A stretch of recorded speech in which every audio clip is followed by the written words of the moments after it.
Sound की air में velocity 1188 kilometre per our दी गई है और इसी स्पीड को हमें मीटर पर सेकंड में निकालना है।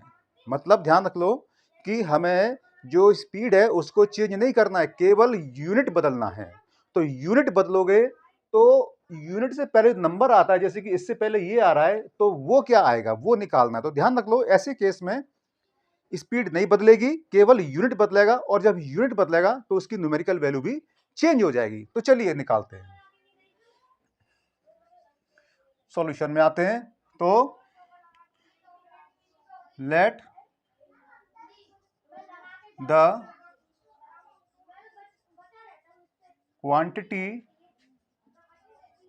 इन kilometre per hour is equal to Q1. Similarly, the quantity in metre per second is equal to Q2. मतलब समझ रहे हो ना कि क्वांटिटी तो वही रहेगी, बट फिर भी मैंने, चूंकि सिस्टम बदल रहा है, यानी किलोमीटर पर आवर से मीटर पर सेकंड बदल रहा है, तो मैंने Q1 Q2 बोल दिया। तो ये Q1 Q2 बदलेगा नहीं, सेम रहेगा। और इसको हम क्या लिखेंगे, Q1 is equal to Q2।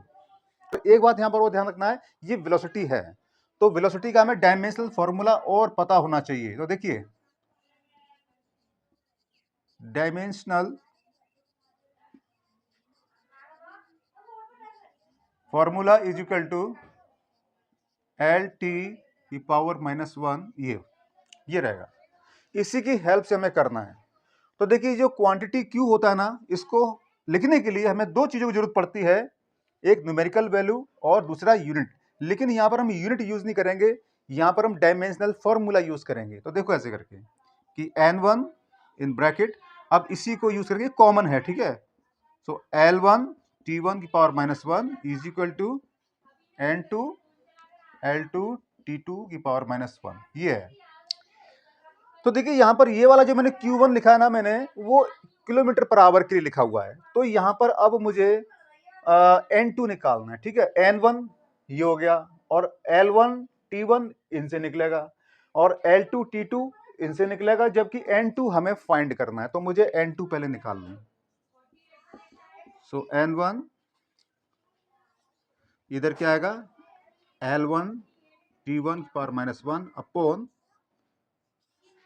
L2 T2 की पावर -1, ये। अब मैं इसको कंबाइनिंग फॉर्म में लिखूंगा, तो वो आएगा L1 अपॉन L2, और ये होगा T1 अपॉन T2।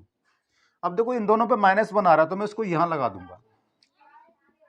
अब मुझे इसको प्लस करना होता है, तो क्या करूंगा, ये न्यूमरेटर को डिनोमिनेटर में लाऊंगा और डिनोमिनेटर को न्यूमरेटर में लेके आऊंगा, तो ये प्लस हो जाएगा।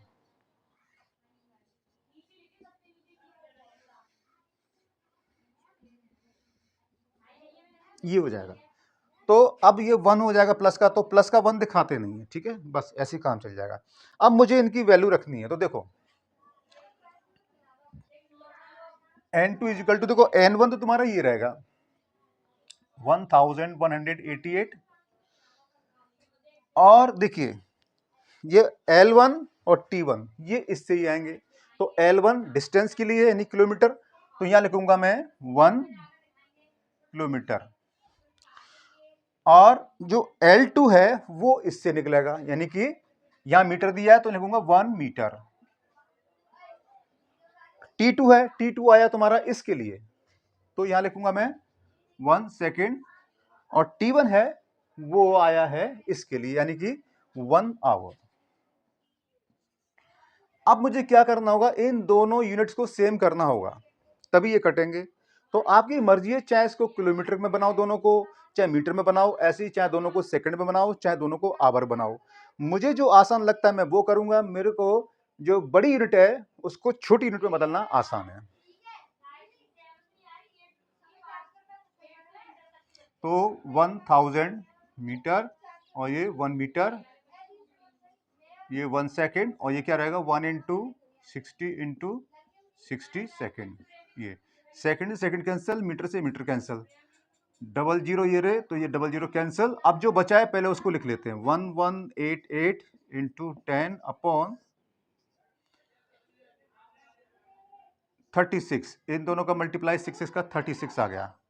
चाहे तो आप ऐसा कर लो, इसको 6 × 6 ही कर लो फिलहाल, ठीक है। तो इससे फायदा होगा कि देखो ये 2 से कट जाएगा, ये भी 2 से कट जाएगा, 3 टाइम्स ये 5 9 4, फिर ये 2 से कट जाएगा और ये भी 2 से कट जाएगा, तो आएगा 2 9 7।